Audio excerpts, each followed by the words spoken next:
Nirespondihan din ng UNTV News and Rescue Team ang dalawang magkahiwalay na motorcycle accident sa Pampanga. Narito ang report ni Joshua Anton.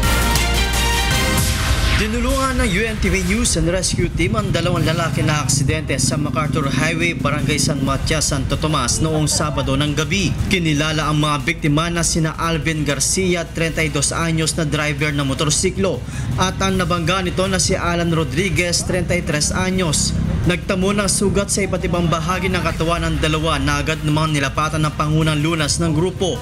Matapos bigyan ng first aid ng UNTV News and Rescue, ay dinala na ang mga ito sa Jose B. Lingat Hospital katuwang ang PNP Santo Tomas. Samantalang makalipas ang halos isang oras ay nirespondihan naman ng grupo ang banggaan ng motorsiklo at kotse sa Barangay Balibago, Angeles City. Nagtamo ng gasgas sa kanang hita at binti ang motorcycle rider na kinilalang si Ronnie Reyes, 28 anyos. Ayon sa inisyal na investigasyon ng PNP Angeles City, palabas na sa kanto ang Toyota Innova nang biglang bumangga sa harapan nito ang motorsiklo.